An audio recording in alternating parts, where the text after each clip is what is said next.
Hello everyone, this is Menalesh Meti Special in English. I've got two guests today from Ethiopian Public Affairs Committee, or we all know the organization as APAC. I've got two people who will come and exactly tell us what APAC is about.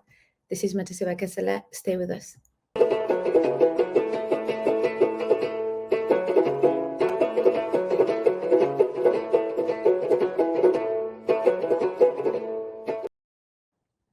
Welcome, both of you. Thank you so much for appearing to my show today. I know we've got a lot to talk about, but just before that, I'll have to ask you a few things about APAC. But before that, I also have to introduce you. I'll start with Jerusalem Kibret is a dedicated youth committee member of the American Ethiopian Public Affairs Committee, an organization committed to strengthen the relationship between the United States and Ethiopia, based in Denver, Colorado. Both of you are from Denver. Jerusalem advocates for Ethiopian causes and collaborates with African partners across the US and beyond to promote human rights and enhance the African image. With a passion for Pan-Africanism, which I am keen, Jerusalem actively engaged in various non-profit activities, striving to create a positive impact and foster a greater understanding of Africans' contribution to the global community. Thank you so much, Jerusalem, for appearing, and welcome again. Nebiyu Asfaw is the chairperson of the American Ethiopian Public Affairs Committee, APAC, for the state of Colorado, and a dedicated member of APAC's National Police Advocates Committee, with years of experience as a community advocate and human rights defender. Nebiyu has been at the front in addressing issues important to the Ethiopian American community development, and championing human rights causes. In the US, Nebiyu has focused on driving voters registration among Ethiopian American and encouraging civic engagement within the community. His efforts have empowered many to participate in the political process and have strengthened the voice of Ethiopian American in the local and national election. Thank you so much for both of you for being with me today. We will talk about more about the upcoming election. What is our duty and responsibility in this election as the American Ethiopians who live in the US? Just before that, I'd like to ask, maybe I'll start with Jerusalem. We need to tell us a few things about APAC, what APAC is about, and what you're doing at the moment, just shortly. Thank you. You are on mute, sorry. Perfect, thank you, Meti. So what AEPAC does is, as mentioned earlier, is advocate on behalf of Ethiopia. We're sort of like a lobbying company on behalf of Ethiopia and bettering the relationship between the United States and Ethiopia. And so we connect with congressmen, senators, and whatnot, and we try to help them gain a deeper understanding of what's going on in Ethiopia. We advocate to have certain investment options back home and just generally work to better the relationship between the two countries. And then also engage our community so that they can register to vote.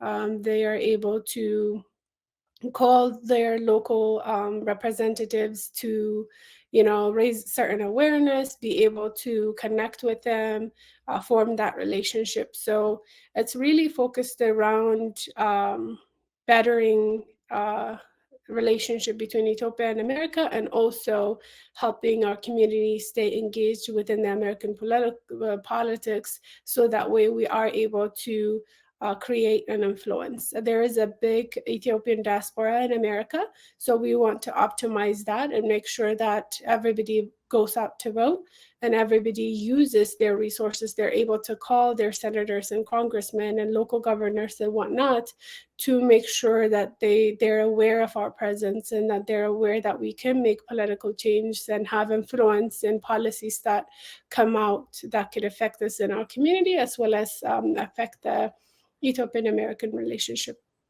Thank you. Well, I'm moving to Nebiyu now. I did mention a word, duty and responsibility.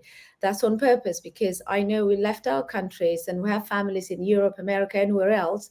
And then we kind of, live our lives, but also we had to think of Ethiopia and all the problems we know. And lots of people go out protesting, raising funds, and do all sort of things. But we know that we could do more in terms of politics if we really, really know what to do and involve. Is APAC has done any of this awareness to the community in the past? Yeah, Meti, first, thank you for having us here. Absolutely. I mean, there's so many different ways of activating the community and making sure our voices are heard. And some of them you mentioned, protests and things like that. But what makes this different is that we're actually entering a hall of power and Congress, and basically ensuring that policymakers understand the situation in Ethiopia, the situation in our community, and make policies that are aligned with the people of Ethiopia. And it's important because, the situation in Ethiopia is tied to global politics. And there's a great deal of influence that the United States has, and most Western countries in Europe have a significant influence on what happens in Ethiopia. And for those of us who live here, who have citizenship and who have the right to vote and talk to this decision makers, this policy makers, not to do so would be irresponsible.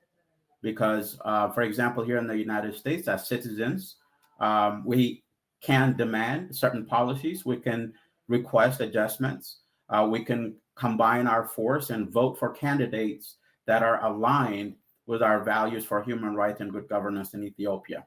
To give you an example, Ethiopia is in the top 5 recipients of U.S. aid. And that aid is authorized by the United States Congress. It's in the billions of dollars. And we have direct access to Congress to influence those people that are voting for those funds. But the APAC has been doing that, and we've been trying to empower the community to work. And we have chapters in 18 states across the United States.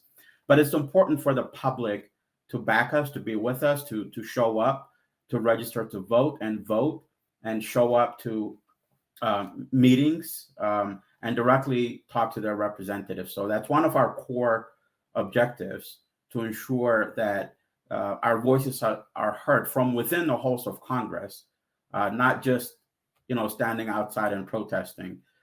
So that is how we've chosen to go at this. And this has been a long time coming, Meti. The Ethiopian American community is not a new immigrant group. In America, Ethiopians have been here for half a century, since the mid 1970s. And we're already on the second and third generation of Ethiopian Americans.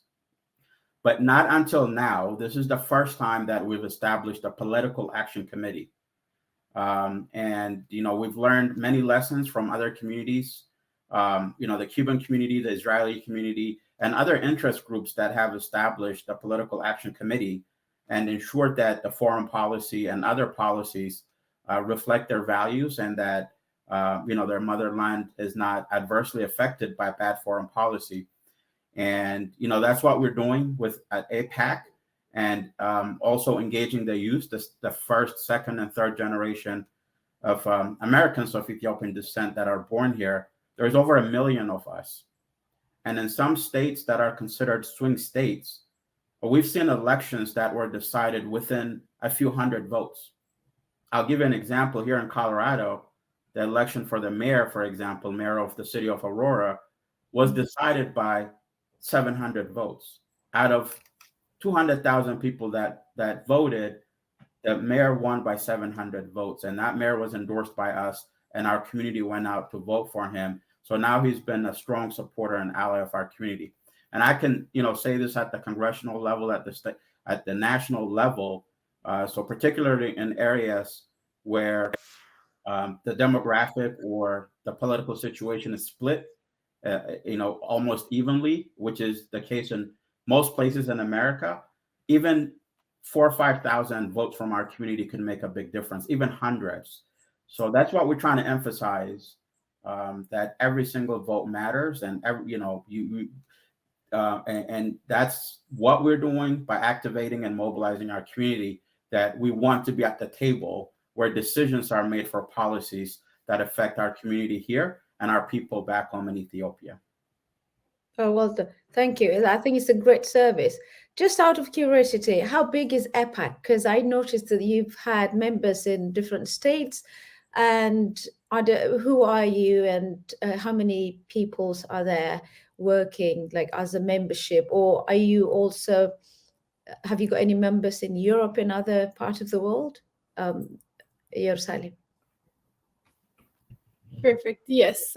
So we have a lot of members, I think over 30,000, and Neb can add that. And then in each state, we have a committee that, like mentioned earlier, I think Neb touched on it a little bit, a committee that kind of assesses the local congressmen, senators' position about Ethiopia, or position about local issues that the Ethiopian community or foreigners in general are facing. And then they assess that based on a list of questionnaire that AEPAC sets, and then bring forth those representative to the AEPAC national team. So Right. we have members in each state. I think we want more engagement from the Ethiopian diaspora, which is one of the things that we've been working on this year, is that we want the Ethiopian diaspora to actively engage, bring their kids as well, who are able to help help them get it registered, and then also be able to campaign for certain issues that we're facing locally. So we do have a lot of members. We're actively seeking additional members in each state. So we would really encourage people to visit our website and be able to complete that contact us form. Well, I'm trying to look bigger than that, because if you actually work with the youth group, now we normally go out and protest, write letters, and trying to bring about some sort of change by, from the outside. Is there any way that you might also encourage young people to also engage in politics in the West, so that they can be like, maybe you said, the policymakers? We don't have to stand outside in the cold, protesting, trying to tell them, but we can have people who actually care and who know what's going on in Ethiopia in power with them, when they were creating all these polices, especially foreign polices. Yeah, and I think that's a really big, important aspect. I think Ethiopians in generally shy away from politics, especially in America and whatnot. But we want second generation, third generation, even the ones that are first generation, to be able to come up forth and be able to be part of the politics. And AEPAC, I think, is a great organization, that will be willing to support youth or otherwise to be able to run these type of local offices or even higher offices. And so I think we have seen, actually, we had the youth committee had offered an internship opportunity, as well as just an opportunity for the youth to come and network with us. We have seen a lot of good, positive impact, that there are students, college students, even young adults who are wanting to engage with us and be able to be part of that, especially students who are studying political science, who are studying journalism and whatnot. So we want to see more of that. And I think having a platform like yours that is in English helps. And I think we need more of that in the American diaspora to be able to that, because the reality is second, third generation, they don't listen Amharic, and we have a lot of outlets that are Amharic and hard to understand for them. So I hope that people would listen to this interview and engage with AEPAC, whether it's to advocate for Ethiopia or if they need our partnership and help in running for certain local offices. So there is a big power there. Right, brilliant. Let me come to Nabiyu. There's an organization called here in the UK, Citizens UK it's called. I think they've got sister company in America as well. What they do is they talk to the candidates, and they make some sort of deals with them. And then what they do is they organize civic organization, church, whoever's wanted to be part of that organization, and then they bring them back together, and then they come up with some plans, and then they present it to the candidates, and if they agree and if they want to work with them, then they make sure they get their votes. And I've done these kind of things here in the UK, and then we did get quite successful. Is I remember once we did do a campaign and some sort of deal with the upcoming prime minister to close detention center here for children, and it happened straight away. Once he came to power, he did what he promised to do.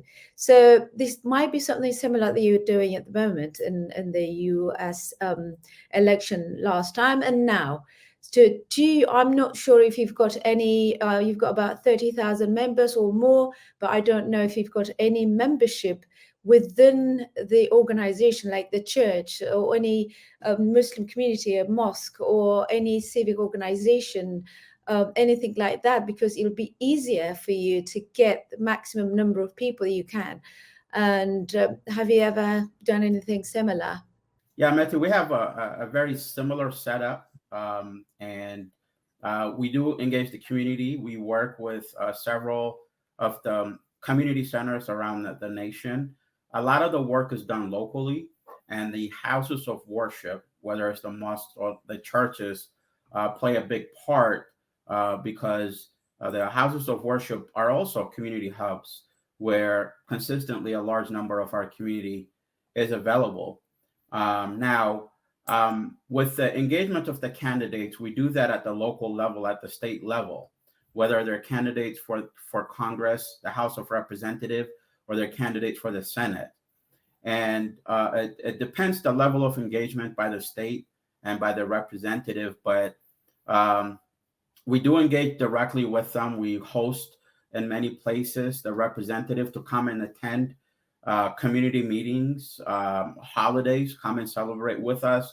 For example, at the last Mezcal festivities around the country, there was many places where elected officials came and talked with the public and celebrated with us, including here in Colorado. And that creates that bond and trust between the representatives and the community.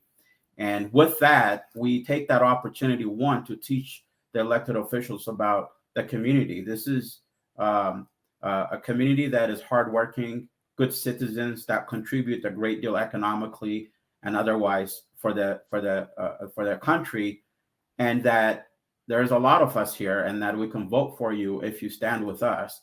And with that, we've been able to educate several key federal candidates about the situation in Ethiopia, and are working on and have been working on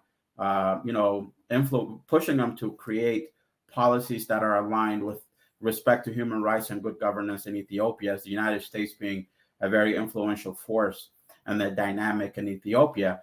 For example, recently, APAC, we've released a list of candidates that we've endorsed, about 45 members of Congress and senators that we have engaged with, and that have reached an agreement that their values and their policies are more likely to align with our people. So we've endorsed that and posted that list of candidates on our website and asked that our community members in those states vote for these candidates.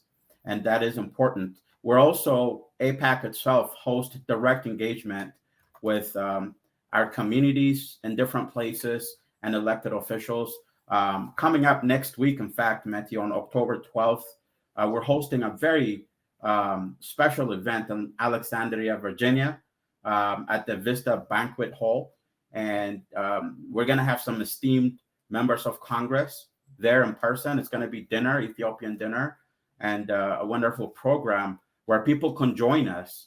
Anyone is open to the public. So if you live in the DMV area, we invite you to come and see the work we do, October 12th in Alexandria, Virginia, and come and talk to us, and also talk to some of the congressional representatives that will be there in person to hear our voices. Right. If you start talking about the October 12th event, that's the thing I wanted to talk about more.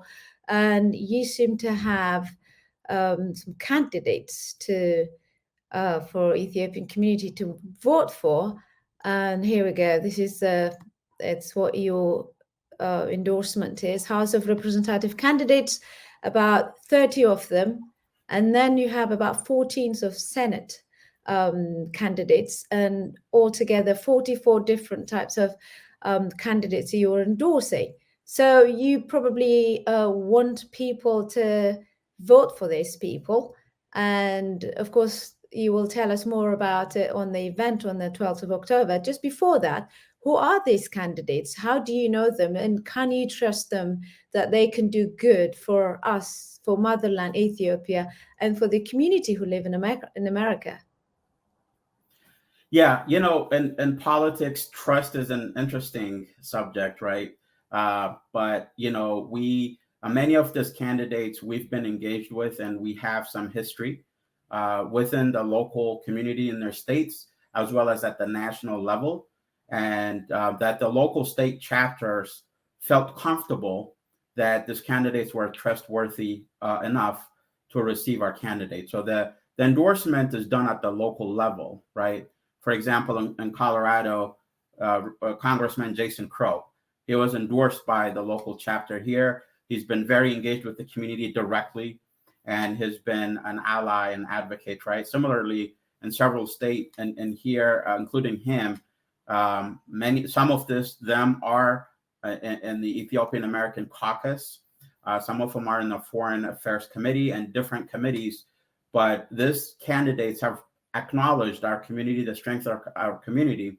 And as far as trust, we have a thing we say: trust, but verify, right? And how we verify is that, okay, some of them we've endorsed in the past, and we measure their progress, right? Have they stuck to their word? And sometimes politicians do change their mind, and if they do that, and the next election cycle, we're not going to endorse you, we're not going to vote for you.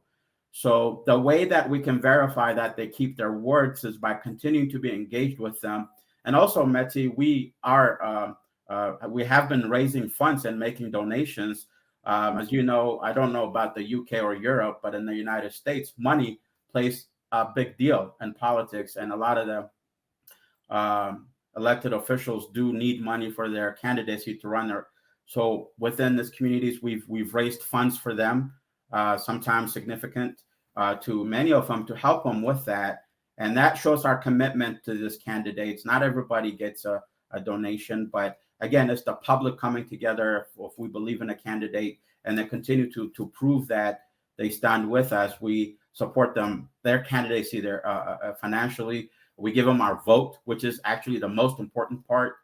And in many of these places where the election is so close and so tight, they don't take any voting block for granted.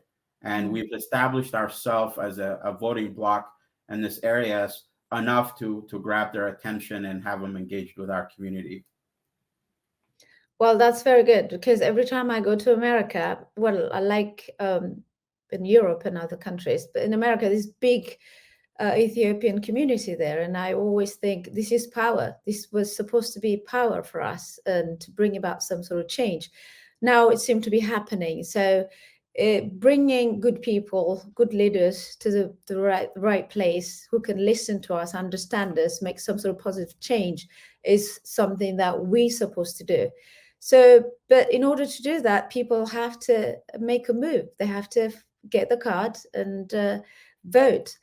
But I'm not sure if many people vote in America, but it's always a hard job to get people to vote. Maybe you can tell us how important to vote and what they have to do for the upcoming election in the US, Jerusalem. Yeah, Meti, it's number is meaningless especially when it comes to politics, if we're not registered to vote. And they know.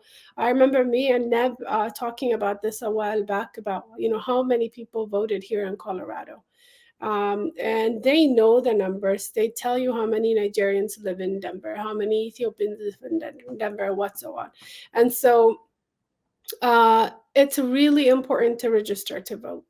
And then to actually show up and vote, it's a civic duty that we all have of our. Every voice, every vote counts, and it does have an impact. I think earlier Neb mentioned a really good example, especially in the swing states like Arizona, Wisconsin, North Carolina, Nevada. We have to get people. Georgia is another one, a really good one also. Atlanta, Georgia. So people have to vote, especially in this state and DMV area, Maryland, Virginia. We have a big Ethiopian community. So I hope that, AEPAC has been working with the youth as well as community leaders to try and encourage people to vote, to register, and then show up to vote as well. But I think it's also, we have to lean on community leaders locally in each state to be able to encourage their members to go out and do these things. And then the youth also helping, sometimes it's hard to navigate the system. So helping their family members to be able to register and vote. So, and we can make a big impact. They know the numbers, like I said. So when we go out to protest, they're gonna know, okay, well, I better listen because there's this many people here, Ethiopian diasporas, and they can really have an impact in when it comes to voting or whatnot. So I really do hope that people go out to vote, and then they access certain resources, and even they reach out to us if they need help in doing that. I know some states, the last state to register is this week. Like Texas, I think, is on October 7th. So people have to register within the next few weeks. It's coming up pretty soon. November 5th is close by. So yeah. Yeah, well, it's good to know actually that they have to make a move now and register to vote. But if people need any assistance, as you know, that people might need some sort of encouragement or how to do things, then we might have quite a lot of people there who never voted or registered to vote. Do you have any helpline? Is there any way that you can give any information about it, how to register to vote? I know there's a website, but also, if they weren't, speaking English pretty, good, or have any access or do these things like other people do, will you be able to give any assistance at all? Never you. Yeah, thanks, Meti. Yes, voting and registering to vote has never been easier in the United States. You can do it online, and it takes about 3 minutes. And people just need to go to vote.gov. Vote.gov, you put in your state and you register. One thing that I would like to stress is that you have to be a United States citizen to vote or to register to vote. You cannot register to vote if you're a green card holder. You have to be a citizen, because unless you're a citizen, it is a federal crime.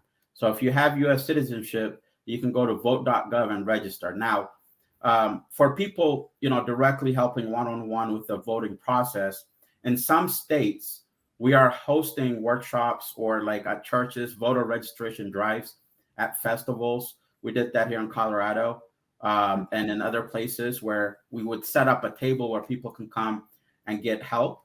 But they can call us and we could definitely assist them in that process. Now, generally speaking, the United States is a big country and it's not possible for us to reach everyone. But if folks want to reach out to us, we will find somebody from one of our local chapter to help them, to sit with them and walk them through it. In many places, you can register online. It takes about 3 minutes. And then in some states, you can vote from home.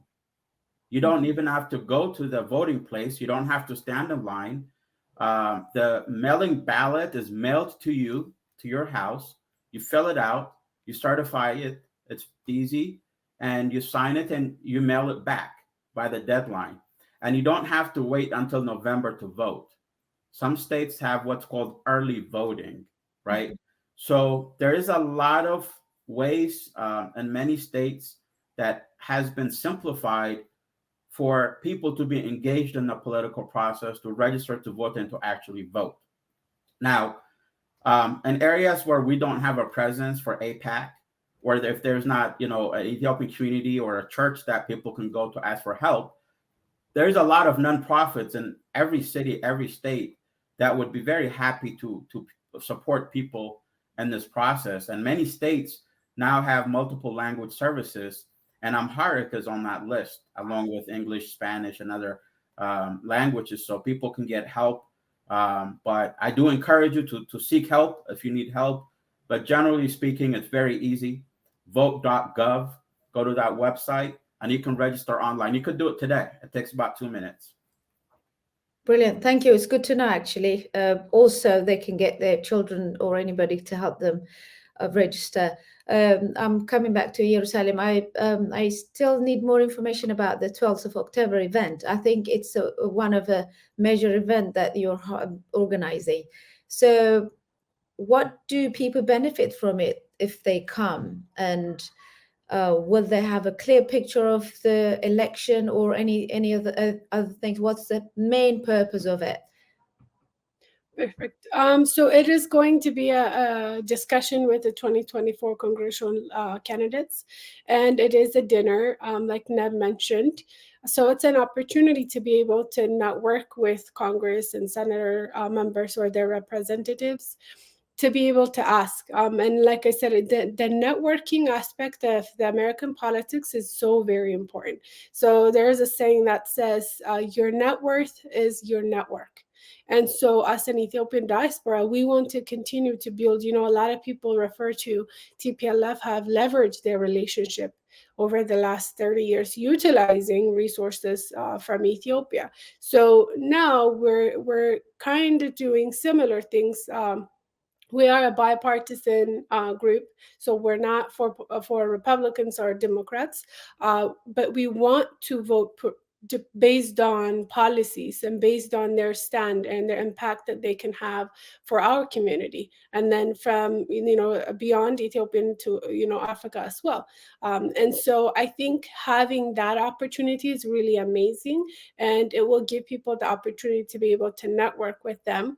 And then also to network amongst each other. Myself, I see AEPAC transcending these current politics and going on for generations to come. Being able to continue to develop the relationship between America and Ethiopia, being able to influence different policies that go out, like AGOA and other things. And so it's not limited to certain circumstance that we're going through, but it would have a lasting impact for generations to come. And so it's really important for people to support AEPAC and to be able to present.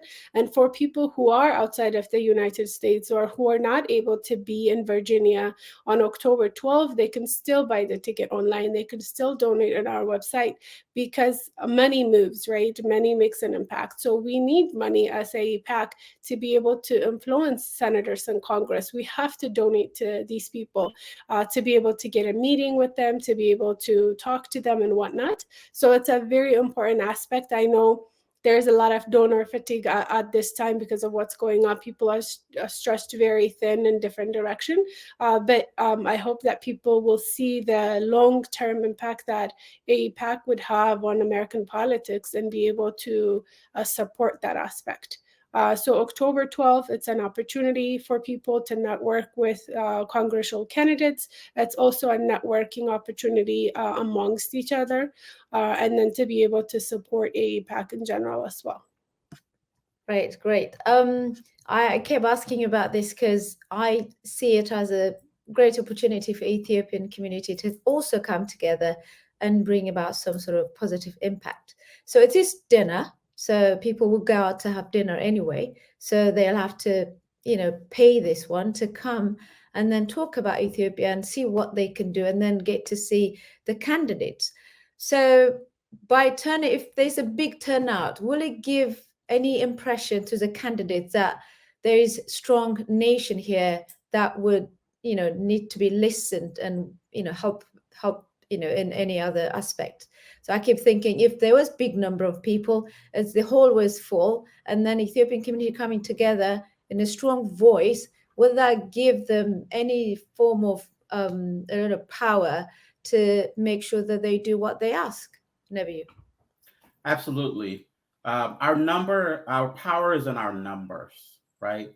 And we demonstrate our power by showing up, and that we must display that we have a captive audience that is interested and engaged. and American politics, right?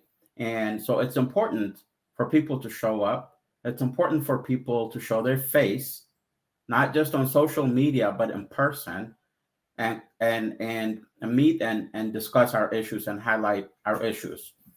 One of the things that I could tell you, historical facts that has been very, very successful across the United States is representatives and congressional people going to Ethiopian events, especially holidays like Maskal or Timkat, Yes. and or festivals, and they just get amazed by, especially if it's a well organized event, there's thousands of people. They just get wowed and like, hey, this is a community I want to work with. And when APAC puts together events like this and calls the community to not to come around, and a holiday, but to actually specifically come together and say, hey, look, representatives, senators, we are here. We are voters. We are engaged. We're going to donate. We're going to support you. If you support us, here are our issues. And for that, it is very, very important to show up. And I know people have family, kids, and a lot of responsibilities, and taking time out of your life to show up to an event may seem like a sacrifice, but this is not a sacrifice compared to what our people are going through back home. And this is how we show up and do something to influence the people in the halls of power that are making decisions on Ethiopia, foreign policy decisions. How much money goes to Ethiopia, right? How much aid does the Ethiopian government get? What kind of policy does the United States support? These are decisions being made in Washington, D.C. And we live there. We are citizens. We have a voice.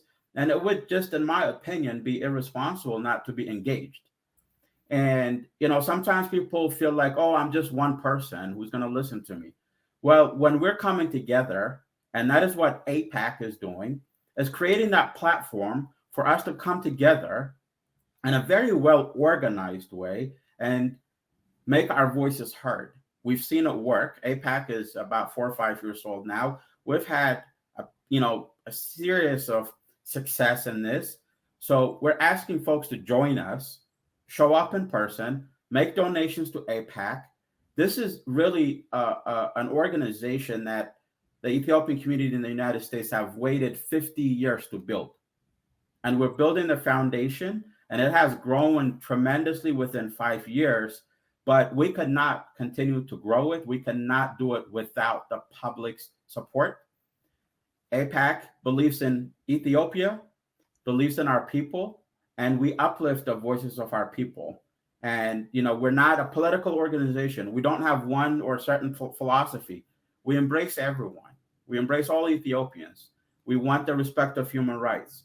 And we want to make sure that the decision makers and the policy makers in Washington, D.C. know that we're here, we're organized, and we are powerful in our rights and our resources to be able to be heard, and for them to align their foreign policy in the best interest of our collective good.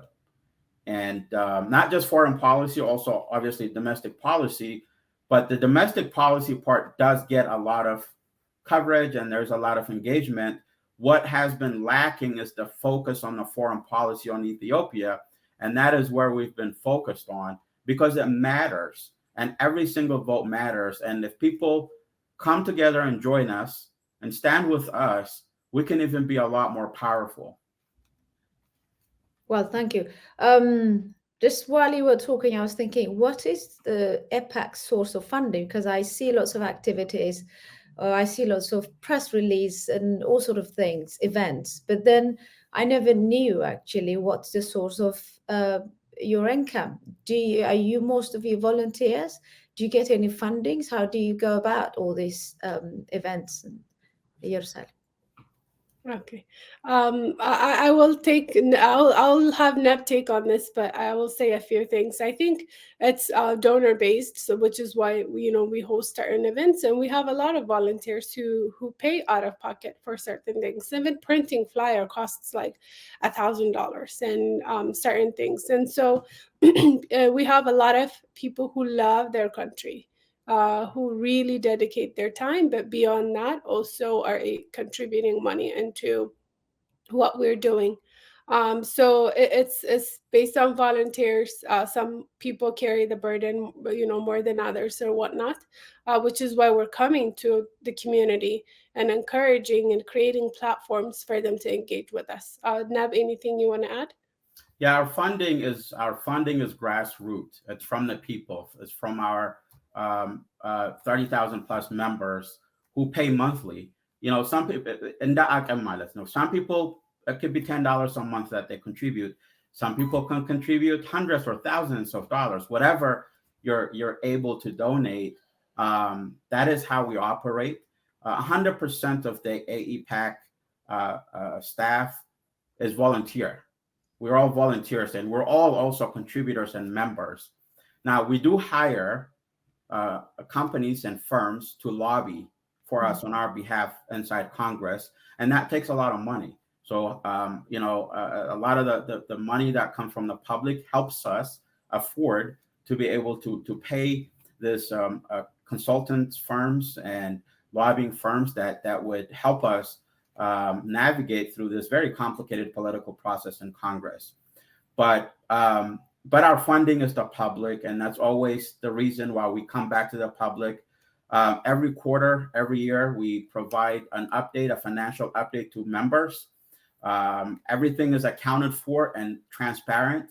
Our members know how much money came in. Our members know where the money went, how it was spent. And so far in the last 4 or 5 years, we have been very, very responsible stewards of the funding that has come from the public, and we've used it well. What we've been able to do in 5 years in Congress, many communities have not been able to do. That has taken them 20, 30 years.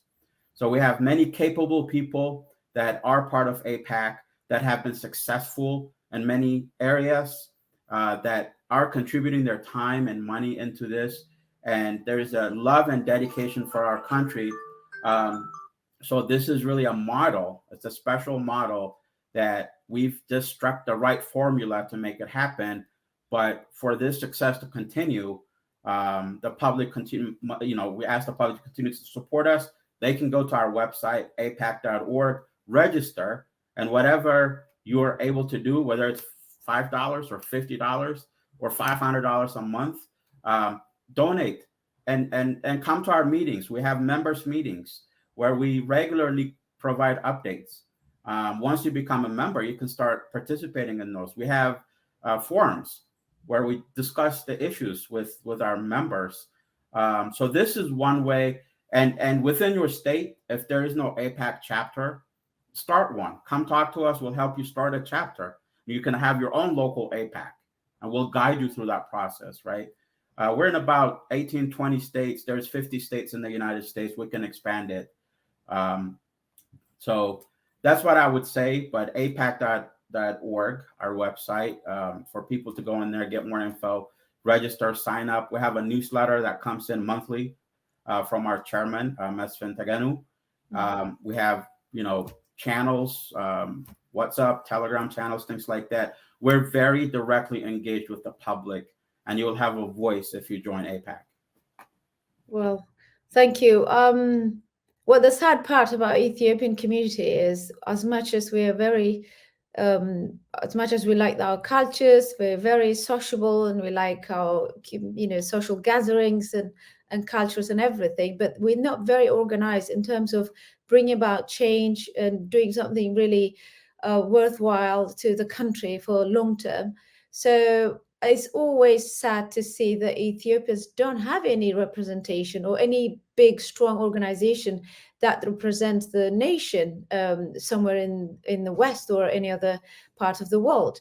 So do you think APAC might have filled that gap? And well, it depends how much support that we give APAC. But if it did, does that mean we might have find a strong organization that can represent Ethiopian community in the West? Yes. Okay. Yeah, definitely. I think and then yesterday we had a conference with the Nigerian pack, and I was really impressed to see their number. And they welcomed us with an open arm. They were welcoming us, and they were very impressed about our presence and whatnot. And so it does have a big difference. We're, like Neb said, in 20 different states, but I think Ethiopians, I'm sure, are in all 50 states, right? So we want that. We want AEPAC present in each state, whether small or big. Some states are bigger than others, but it has an impact. And so, and they are. People are reaching out to AEPAC. Congressmen, politicians are reaching out for endorsement.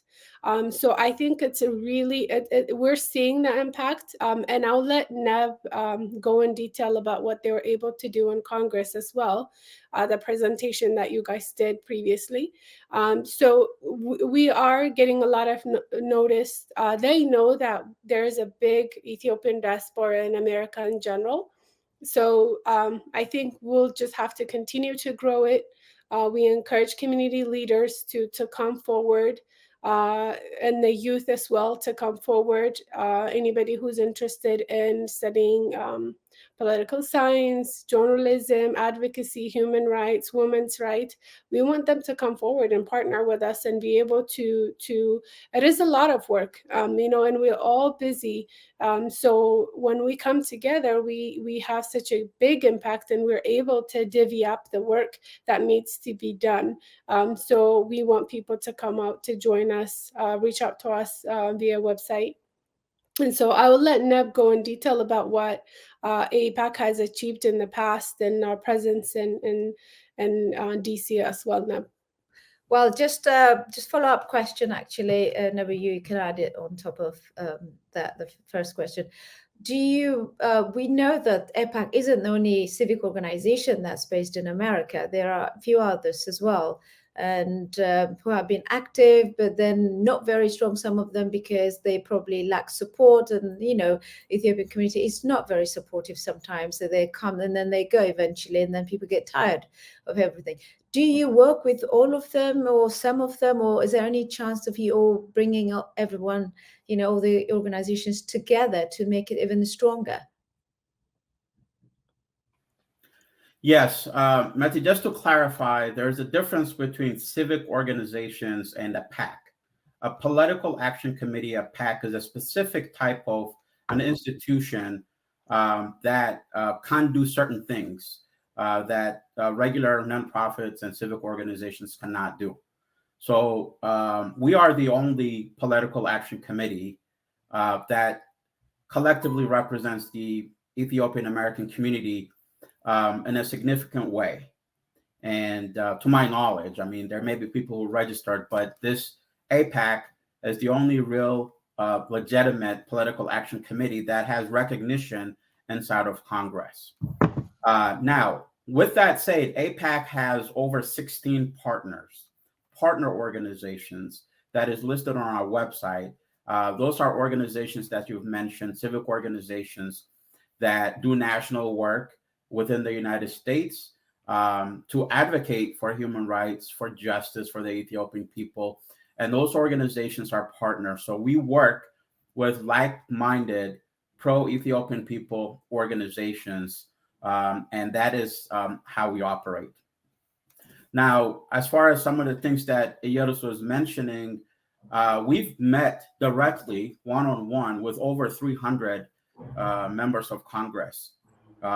That means our story has been told, and many of these meetings obviously are private, but we've also hosted the first of its kind congressional hearing inside the United States Congress a few months ago, where we had over 50 elected officials and their policy makers, policy advisors that came in and heard us do a presentation that took the entire day. Ethiopia was the subject for the entire day, from the war on the Amhara people in North Ethiopia, to the assault on the Ethiopian Orthodox Church and Ethiopian mosques around Addis Ababa. There was a number of issues that we raised and directly engaged with Congress and an official congressional briefing. So those are some of the things that we've been doing at the federal level, and similar things are happening at the state level across the United States. Nabiyu Asfaw and Jerusalem Kibret from APAC, Ethiopian Public Affairs, American Ethiopian Public Affairs, based in Denver. Thank you so much for your time. Hopefully, I would love to be at the event on the 12th of October. Hope to see you there. Thank you. Thank you so much. Yep. Thank you, Meti, for having us.